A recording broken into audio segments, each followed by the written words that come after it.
My name is John Kite. Welcome to tonight's Equis Financial Business Opportunity Overview. Man, that's a mouthful. So, welcome to tonight's Equis Financial Opportunity Overview. So, the goal of tonight is going to be to give you kind of a 10,000-foot view of Equis Financial, what we actually do to make money. I'm going to be very specific. Those of you guys that have actually sat with me whenever I do overviews of our opportunity, you know that I don't go into any type of elaborate recruiting or sales type things. I love our opportunity. I think our opportunity is actually pretty simple. And for results-driven professionals, I don't know how it can't make sense. Again, results-driven professionals. Now, let me start off by telling you what I mean by that. You know, we if you're like me, you grew up and you were told over and over and over again to go to school, get a good education, get out and get a good job, which, you know, you probably did that. And then you've probably, if you're my age, if you're you know, in your 40s, early 50s, you probably had several jobs. And so at some point in time, you started to focus in not so much on what you did to make money, but you started focusing in on the results that you actually were producing. And you know, I was actually fortunate enough to meet somebody very successful in the franchising world, you know, back in my early part of my career, which was a fantastic day for me because that was the day that I was actually exposed to how to make it financially. I was actually exposed to duplicating myself, and I was actually having lunch today with a sharp young man, and I was actually just letting him know that my life it's never been the same. You know, once I saw duplication, once I saw the ability to create an ongoing permanent type of income stream, like that dominated my thought process.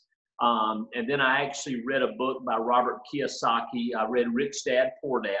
I still think that's a great business book for people to read. But the sequel to that book is Cash Flow Quadrant. And I actually read that book several times because to me, it took everything that I was emotional about. Like whenever I saw duplication and I saw the ability to operate like a franchise, like Ray Kroc with McDonald's or DeLuca with Subway or Monahan with Domino's, like I thought, like, golly, like, you know, I really can make it financially. Well, when I started reading that book, Cash Flow Quadrant, it actually taught me from a logic standpoint why I was right, why it was true. And so I dove in and I learned all I could learn about self-driven income versus system-driven income. And, you know, the majority of people that I interview for Equis Financial, I think they find it weird that I don't spend a lot of time trying to talk them into Equis Financial. And the reason I don't do that is because I feel like if I have to sell Equis Financial, if I have to recruit you to Equis Financial, maybe you're not the right candidate. And I don't say that from a posture standpoint. I don't say that from a, you know, let me position myself here standpoint. I don't do that at all. I like to talk to people that realize that they've gotten to a point in time in life where they make a certain income and they figured it out. And that is that freedom, financial freedom, does not come from the amount of money you make. I love interviewing people that are already making more money than they ever thought they would make, but they have more frustration than they ever thought they would have at that income level. And the reason is because if the income that you make is self-driven, whether you're an employee and you work for somebody else or whether you're self-employed, and whether, you know, self-employed people, I used to think they owned their own business. Well, Now, and I don't say this to offend anybody, but now what I realize is that if you're successful as a self-employed business owner, you've succeeded in that business owning you more than you own it. And I say that, again, not to offend any self-employed people. I think self-employed people are awesome. I just don't think that the majority of self-employed people built their business to be owned by their business so much as they thought, hey, once I build my business and I build it to a certain income level, then I'm going to have financial freedom. And what they found is that's not the case. And so I love talking to those people, not so much about Equis. I love talking to them about results. I love talking to them about, hey, so let's kick around the idea of producing a different type of income. Let's kick around the idea of producing more of a system-driven versus self-driven. What if we could produce a system-driven income? And what if we could actually do it in a non-network marketing way? Like what if we didn't have to call all of our friends and family and bug them and try to get them to buy into something? What if we could do it like a real business? And so I talked to them about Equis financially eventually, but only as a tool, not because I think Equis Financial is the best marketing organization in the history of the world. I mean, I certainly have my feelings on that, and hopefully you'll develop your feelings on that as well. I love what Equis Financial stands for. They actually have core values that line up with everything that I want to stand for, and but from a business standpoint, it's unhealthy to look at Equis any different than we would look at a hamburger university with McDonald's, or if you look at any business system out there, what's that business system supposed to do? Is it supposed to be the best in the world, or is it simply supposed to be transferable and duplicatable? If it's transferable and duplicatable, your opinion may be it's the best in the world, and you know what? You may be right, but the truth is it doesn't have to be best in the world. As long as it's transferable and duplicatable, then what you and I can do is we can go out there and create a network. And so that's what we actually do with Equis Financial. We serve middle-income America. We partner up with some of the top rated insurance carriers in the industry. These insurance carriers, and just to name a few: Mutual of Omaha, Transamerica, Foresters, Americo, Government Personnel Mutual, Columbian Financial Group. Again, some of the top rated insurance carriers in this $1 trillion industry that makes up the insurance world. But what we understand is that these insurance carriers, although they're great at actually creating products that are financial solutions for our marketplace, they're just not good at getting their products into the hands of our marketplace, which is middle-income America. So they actually outsource developing that distribution to us. And we do it, and we do it very well. And who is us? Well, it's people like me, and it's people like potentially you that would go into the homes of middle-income America via our lead-driven sales and actually help people solve the problems that they have. Now, before I go any further, let me address lead-driven sales. We actually create our leads off of two main concepts. Number one concept is mortgage protection. So everybody that buys a home or refinances a home, it's actually public data. And so we capture that data and we mail a letter to those people. And that letter looks an awful lot like this right here. Okay, I don't even know which one this is. Okay, so the letter looks an awful lot like that right there. And so we mail to this client. This client actually has a $100,000 mortgage with the local government federal credit union. And so the letter talked about paying off their mortgage if they were to pass away or get sick or hurt. And so they filled it out. They actually put their name, and they wrote their male or female. They wrote their date of birth, and they wrote tobacco user, yes or no. And then they wrote their home number and cell number and said preferred contact is either. And so what the problem that we actually solve with mortgage protection is when somebody gets a new mortgage, it's not that people don't have life insurance already in place. A lot of these people do. But they just got a new mortgage. And so what we do is we sit down and we talk to them specifically about protecting that mortgage. The products that we represent, it is the new type of life insurance, which type of life insurance versus the old type of life insurance. It's very much a passion of ours.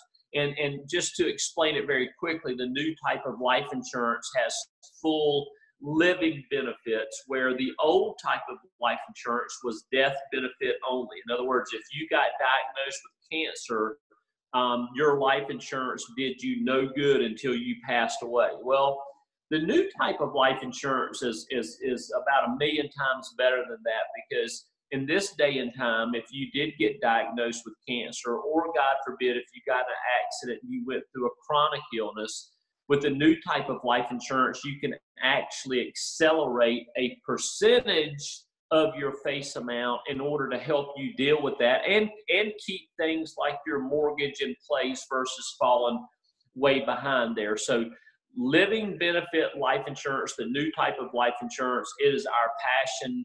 Mortgage protection, lead-driven sales, it's phenomenal. As a matter of fact, we're at a place right now in the fall of the year, every year in the fall.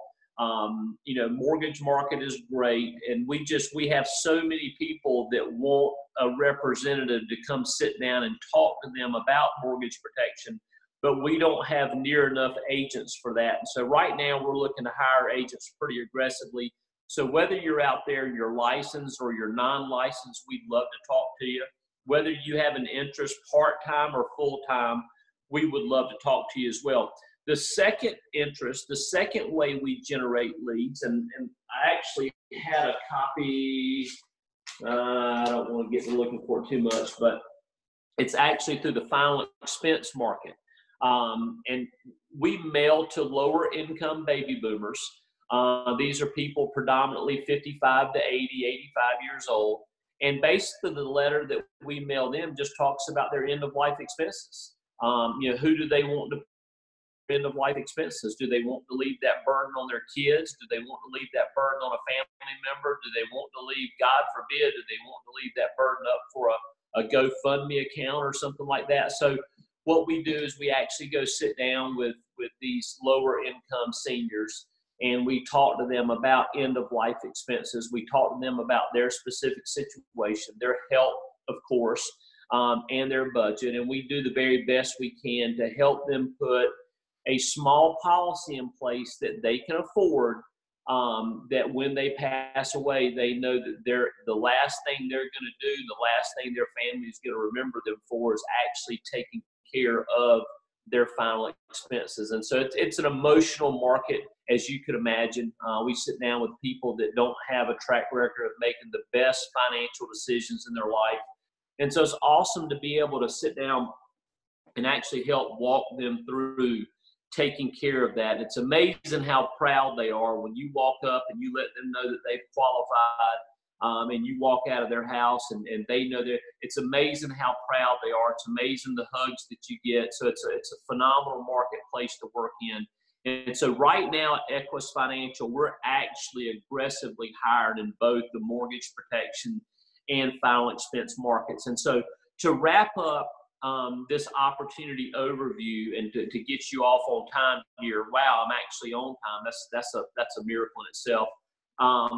Let me let you know that I talked about creating distribution channels for these top-rated insurance carriers. Okay, so there's two ways of creating distribution.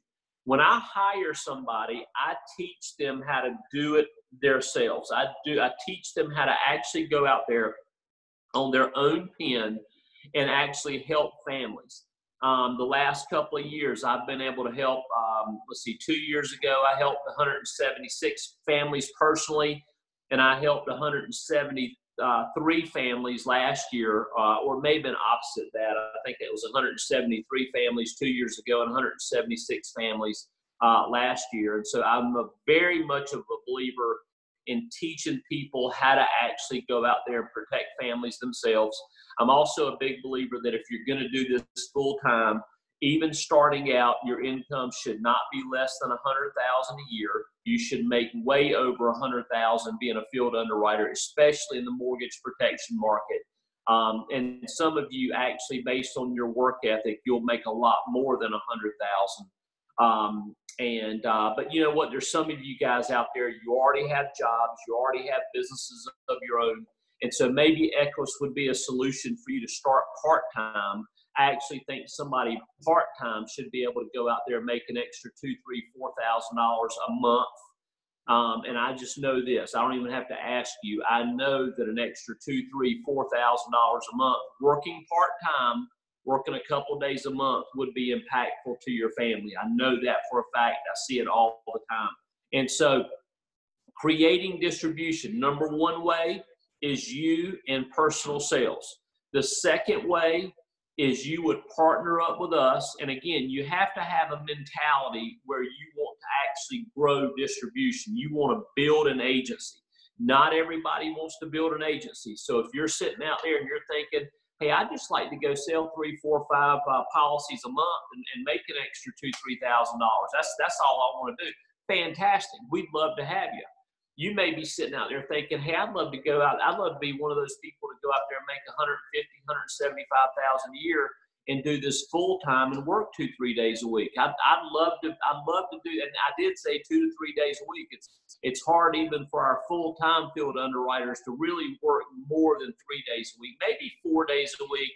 But in our business, as emotional as it is and sitting down with families, sometimes it's hard to really put in much more than 4 days a week. But maybe you're sitting out there thinking, hey, that would be more of what I would love to do. Hey, fantastic. We'd love to have you. But I do know there's a minority of you out there that you're sitting there and you're looking at it a lot like I was looking at it, okay? Because if I were sitting there in your shoes, I would be looking at it purely from a business owner standpoint, which is, hey, talk to me about that system-driven income. So what we actually do in closing, what we actually do is we take the theme of financial services, mortgage protection, final expense. We take that theme of serving middle-income America much the same way Ray Kroc took a theme of fast food with hamburgers. DeLuca took fast food with multi-meat sandwiches. Monahan took fast food with pizza pies. And they were able to take that theme because of its viability and branch out and put other people in their own business. When they did that, they created a lot more distribution than what they could have created out of their own store. And so where last year I protected 176 families, from an agency standpoint, we actually protected over 5,000 families. So you kind of get the idea.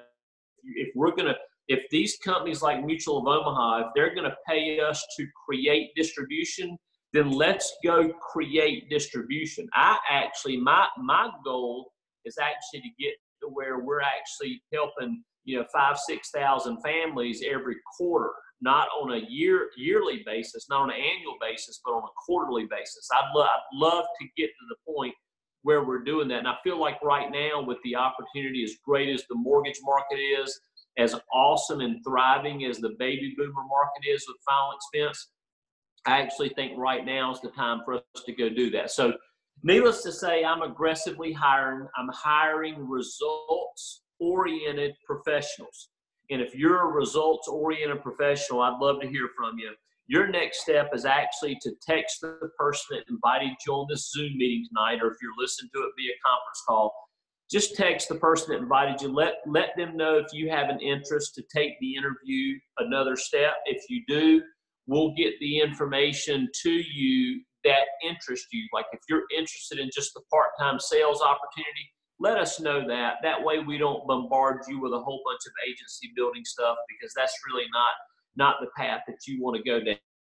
That's not the path to go down. It's just going to be a waste of time for us to do that. So Let us know what you're interested in. We'll get you the information. And hey, listen, I hope we get started. If you actually need to talk to me, the person that invited you on the line, they've got access to me. We've actually got incredible regional managers in our organization. And so if you need to get some questions answered that I didn't go through tonight, please get in touch with one of us so that we can walk you through that process. So right now, what I'm going to do is I'm going to end this part of tonight, this Zoom meeting. I'm going to end it. I'm not going to actually end it, but I'm going to end it. And for those of you guys that are brand new, just checking things out, now would be a great time for you to jump off, text the person that invited you on the Zoom meeting, let them know what interest you have, and then get back to watching that football game.